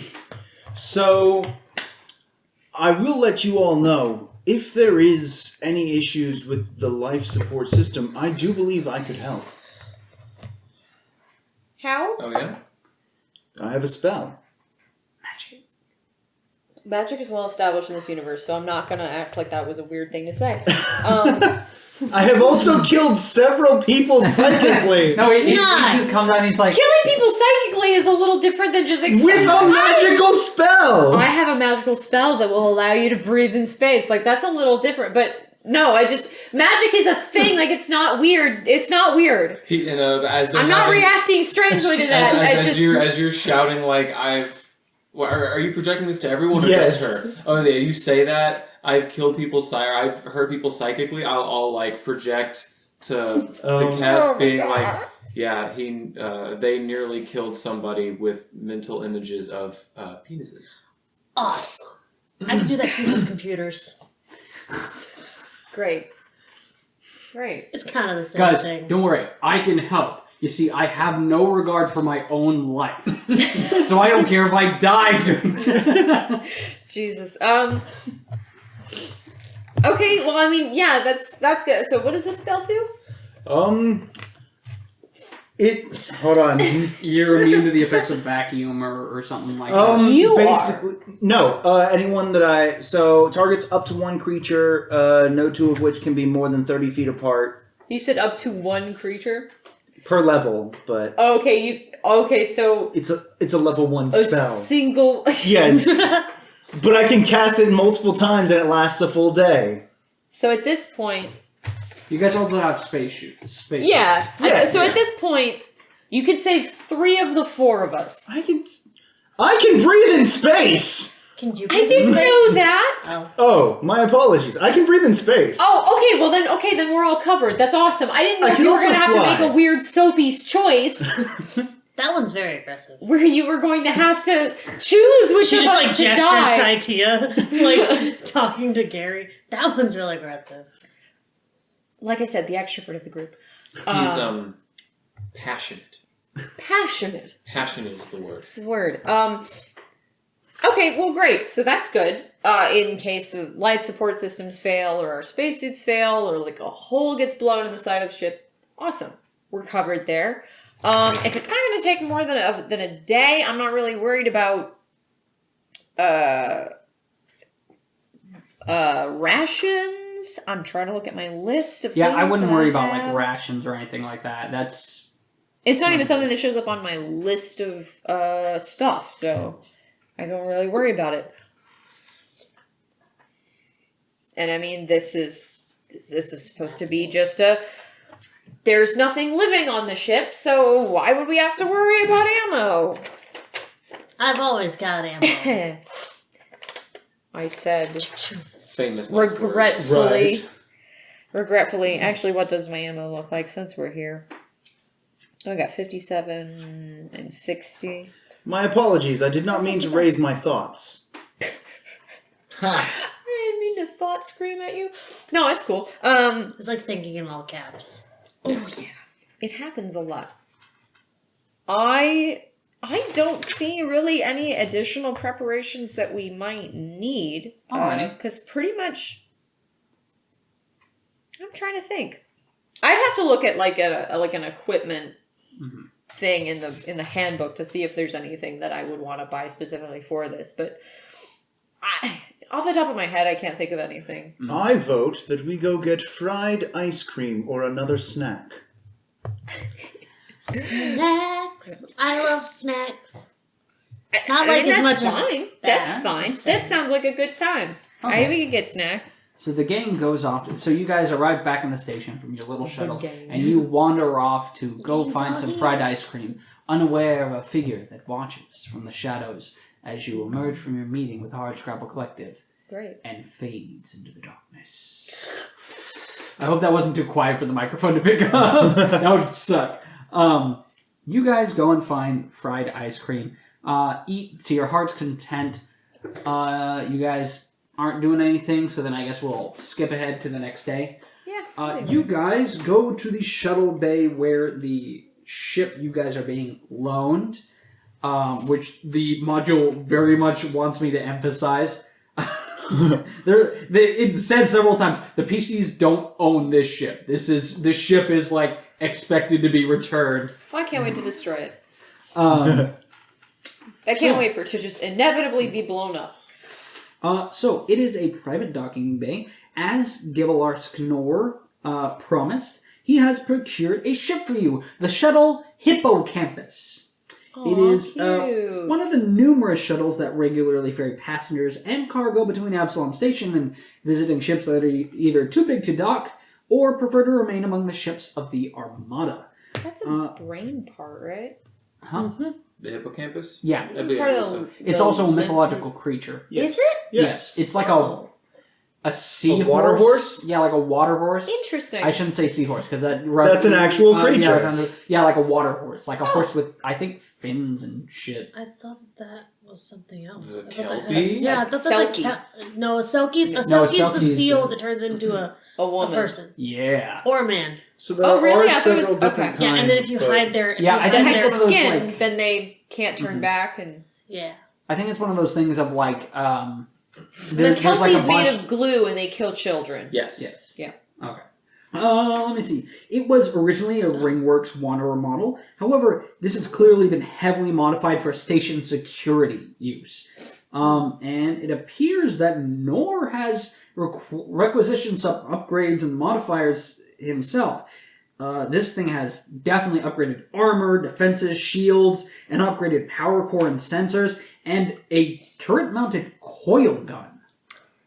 And why would that be necessary? With, he sends you a message and says, didn't have any idea what you might face, so did my best to plan ahead. Cover the basics? Cover the bases. Even added lifeboats. Oh, thanks. Just in case. That's great.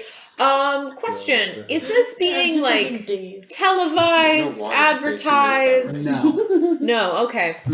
No, this is very, kind of hush-hush. Off the I see. books. Very well. Well, no, it's on the books. It's just, For the public. not for the public is not being made aware of this. Yeah, okay. It's on Alright. the record, off the record. Very well. There's no off the record. It's on the record. This is part of a legal dispute. No. There's literally a legal record being kept. My name's on this. No. Okay, well that's cool. I was just curious what the scene looked like We if just- this was a... We just start using the machine he gave us to live stream it. Just, what's Hey, up, what guys? up? We're on- What up? It's Yeah, your we're boy. treating it like we're exploring an abandoned location. We're just We are. You are Actually, you literally are. We're You just guys talking about a vloggers. fucking Ouija board. Hey, y'all. bet I have a Ouija app. Let me see. Oh my god, it's got like one of those clickbait fucking thumbnails. Don't play the midnight game on the Acreon at 3 a.m. Gone wrong, gone sexual. Some really stupid. And it's like clickbaity somebody shit. like way too close to the camera, like the dark vision. No, it's just And it's like it's the just dark titled one. "You'll Never What we just Believe What We saw. Found on the Acreon." And we're all doing the Fucking Wojak faces. That sounds like a great name for one of our episodes. You'll never believe what we found on the Acreon. Sponsored by Coca-Cola. Jesus. Dr. Pepper. Sponsored post. Dr. Pepper. So, who's going to be our pilot? Ooh! It's almost like they did. I know, I'm so sorry. I volunteer to pilot. Yeah, I think you were pilot. You're pilot. You make the most sense. I know where we are anytime I see the stars. I thought you just had to stand still. What? I thought you just had like the GPS. I didn't. No, as long You as I got can a see the GPS? stars. Oh. Wow. Okay, alright, fair enough. Sure. Does the global positioning system work in a space station? It's a SIPUS. It's a system positioning system. Ah, okay. I am the Sippus. It sounds You like should- That sounds slur. wrong. Yeah, it doesn't sound right. I regret saying I it. was gonna say you shouldn't tell people you have diseases. It does I have the sippus, and we all just take one step away. Alright. So the hippocampus's thrusters take only a few minutes to warm up. Absalom traffic control gives you clearance to take off, and you guys launch into space. No piloting check is needed to navigate. The course has already been pre-programmed into the shuttle's computer, and it's only going to take you about 2 hours to reach the quarantine zone, much as Nor indicated. You guys get a pretty nice view of the exterior of Absalom Station, as like when you first came in aboard the bus. And the Armada, the endlessly moving fleet of independent ships that surround the gigantic space platform. Eventually, you guys pass through the last fringes of the Armada, and now there's nothing but open space between you and the Acreon. Just the stars, the sun in the distance, and the ever-fading sight of Absalom Station. Sorry, I hit something with my foot. However, as you guys are flying along, you get a blip on the sensors. It appears that some ship has altered its course from the Armada and is now heading in your direction. The ship automatically attempts to contact this other shuttle, but its transponder doesn't seem to be working. There's no reply coming in. It's not broadcasting any identification codes, and it's not responding to any hails. And all of a sudden, an alarm sounds in the cockpit of the hippocampus. This mystery ship is armed, and its targeting lasers are trained on you. No! Starship combat, motherfuckers! Here we are. We just barely didn't clip. Alrighty, so give us a hot second to get ready. Alrighty, friends. We're going to now jump into Starship Combat. Starship Combat is a little bit different than regular combat. First off, it takes place in the starship. Their individual skills do not necessarily matter. There are very rare circumstances where you can use your various spells and abilities. Instead, they each take on a role aboard the ship of, say, captain, pilot, science engineer, science officer, engineer, and gunner. So, with that, I'm going to let you guys... So, the alarm goes off, warning, incoming attack. What y'all doing? I'm staying hard behind the pilot controls. I'm gonna jump into the science officer position. Yep, I'll go ahead and hop into mechanic's spot to keep an eye on the ship. Mechanic spot? Engineer? Oh, engineer, okay. And, Yeah, I get. Mechanic is my job. Yeah, ship engineer. Yeah, I get you. And I guess I will run and take my position in the captain's chair. Alrighty. So we have our various members of the ship. So starship combat goes in both rounds and phases. There are various rounds. First is the engineer. Well, at the top of it, both sides will make a piloting. Oh, never mind. I'm sorry. First off is the engineering phase. There's the captain. I'll explain what everyone can kind of do. The pilot obviously makes piloting checks, maneuvers the ships and whatnot, determines how quickly they move and whatnot. The captain helps to encourage the crew either through persuasion or intimidation to do better. The engineer lets them do various, special things for the ship to make them go faster or scan it or something like that. And so the science officer helps scan. The engineer also helps with increased rolls. But we'll get there eventually. Up first is the engineering check. Yes. So, and at any point, Captain, that you wish to take your action, please do let me know. So, the engineers on all ships, if present, each take an action to repair the starship systems or give them a boost. So, is there anything you would like to do, engineer? Okay, I can boost the shields, right? Yes, but only if they've already been... Oh, if they've been damaged. Okay. Well, actually, in that case, since I've initially started engineering, first round, nothing has happened, I'll actually hop off of engineering and I will run over to turrets. I know that this is already my turn, so no, yeah, that's fine. I understand. I won't be able to fire this round, but I'll let you instead take the gunner position, because this is only really our second time doing. We did a practice run in private, so everyone can get familiar with starship combat. However, this is only really our second time doing starship combat, so I'm not going to be like super stressing out about it. And I just think from now on I'll start in the gunner position and then move to engineering if I need it. So the engineers aboard the other ship potentially do stuff. You do. Now it is time for the helm phase, in which each starship's pilot makes a piloting check. 16. Okay, 1 second. They got a 15. So, in this particular instance, the ship with the lower roll goes first, as opposed to regular initiative order. So, they are going to, let's see what their speed is. They have a speed of 12. Alright, so they are heading, so right now the ship that you guys are on, the hippocampus, is making its way towards the drift rock and the Acreon.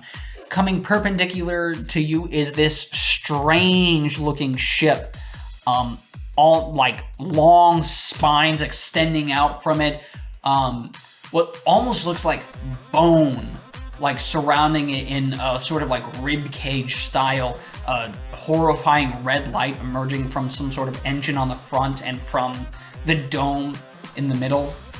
And it is attempting to move closer to you. 1, 2, 3, 4, 5, 6, 7, 10. It's gonna just move there. And that is their movement. Go ahead, pilot. Alright. Seeing as though it looks like they want to attack us from their forward-facing area, I'm going to try and get beside them. So, 2, 3, 4, 5, 6. Oh no, okay. 4, 5. Yes. I think that's right outside of their forward arc. Yeah, okay, cool. So I got onto their port arc. I got onto their port side and faced them directly so that we can use any of our weapons at our disposal. Alright. And that is why that's why you see the low roll goes first, because the person going last has an advantage over the first, as they can position themselves better. Up next is the gunnery phase. No, I apologize. The helm has the science officer's role as well. So would the science officer like to do anything? I would like to run a scan on the other ship. Okay. So let me double check real quick how this works. So Okay, you scan. attempt a computer's check and Alright. any modifiers from the starship sensors. Okay. And what are the sensors? Oh, the +2. 17. I rolled a 15. Okay. Alrighty. And then you can also add +1 to any 3 checks per round with his ship. I guess it's a special ability that it has. That is what is listed in here. So anytime you wish during that round to add a +1 to your roll, please do let me know.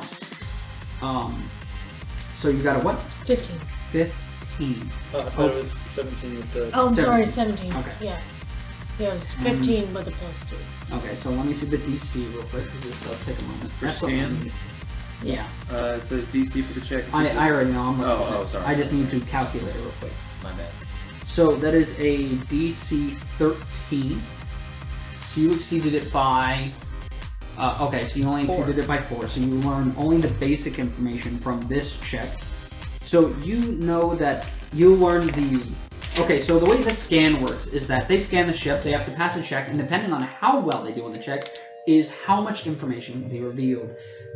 Simply beating the check gives them basic information, which is the living crew complement and ship classification, size, speed, and maneuverability. So you know that this is a Death's Head Necroglider. This is a tiny ship of the Interceptor class. It typically has a crew complement of 1, so it's meant to be piloted by 1 person. It has a speed of 12 and has perfect maneuverability, which means it doesn't have to move in order to, it has a turn radius of 0. And that is all the information that you learn. Alright, and with that, we now move into the gunnery phase. So, okay, now we fire in the same order that we did that we moved in combat, so they would go first. However, you guys are, I believe, outside of their current radius. So, you are not in their forward facing. It appears they do not have any other facing weapons, so they do not get to attack. However, you guys do, so go ahead and tell me what you're doing, Gunner. Yep, okay, so we have 2 guns, we have a turret, and we have a forward-facing gun, correct? Now, if I'm not mistaken, can I fire both, or do I have to choose one? You have to choose one. There Okay. is a specific that lets you fire both at a negative disadvantage. Oh, Yes, I have that. I actually have everything pulled up on my phone here. Mm-hmm. I do see that. I was just making sure because it doesn't actually specifically say. Oh yeah, one of my starship's weapons. So can I see the sheet real quick? I don't know if they have any special traits. They do not. Okay. I would have listed them otherwise. So we got one that's 4d4 and one that's 2d4. Yeah, I'm gonna hit him with the turret, the coil gun. Since I can also hit from any direction on that. So in this case, I roll a d20 plus my BAB, which is a +2, because I am a rat person. I'm going to roll my big bone dice. That didn't even roll. It didn't even roll. Okay, great. These might be novelty dice, but we'll go with it. 5. Yeah, that don't hit. Okay, Unfortunately. I'm As putting these big dice away, and I'm gonna get real so dice. this is your character's first time behind, in the gunnery seat. Yeah. Oh, absolutely. I've never fired So a yeah, you ship's hop gun in, and before in my life. unfortunately, this is unfamiliar to you. The stress of starship combat. I'm very nervous. Yeah, nervous as hell. You hop in. If you didn't hear me wailing as soon as like, oh god, we're being attacked. No. It's fine, it's a warning shot. Yeah. There's more where that came from. I love that my character is such an anxious straight edge, and I just checked my character is a chaotic good. I can be straight edge and chaotic. It's a warning shot. Yes. Yeah, you saying that it's a warning shot. Is that a pilot's action for encouragement? What I was going to do was him saying it's a warning shot. I'm like, that sparks inspiration. I'm gonna, since this is technically the gunnery phase, right? Yes. We're still in the gunner phase? Yes. Okay, so since this is in the gunner phase, after you just fired, I'm gonna pipe up turn on the intercoms to like talk to this other ship, and this is your first time hearing it. Not my telepathic voice, but my real voice, because I can't communicate telepathically over to the other ship. And I'm just gonna say in my horribly gravelly Sheeran voice, like, all right, that was a warning shot. The next one ain't gonna be a warning shot, bub. Already. I love the Sheeran just sound like Frank from Always Sunny. That wasn't my goal. Why do they all sound I'll like take Danny it. DeVito?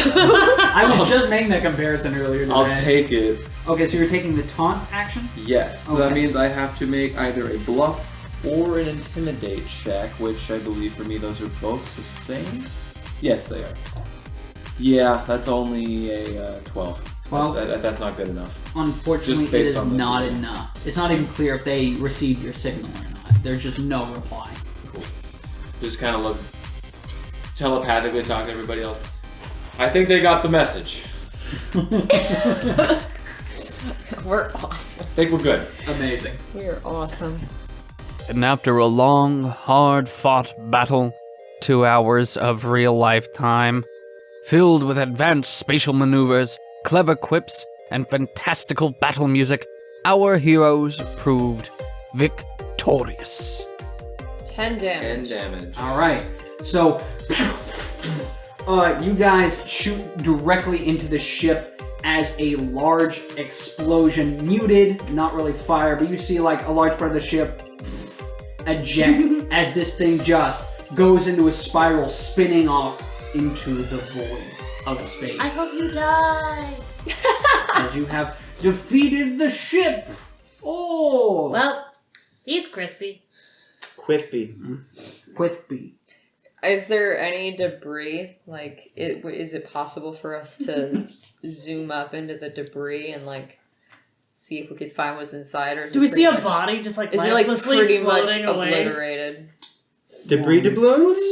Okay, so one. Yeah, I'd like to- plunder, I'd- plunder, I'd like plunder. to loot the ship's corpse. Yeah, Eject me out there, I'll do it, let's go. I was gonna say, you can breathe out there, you're fine.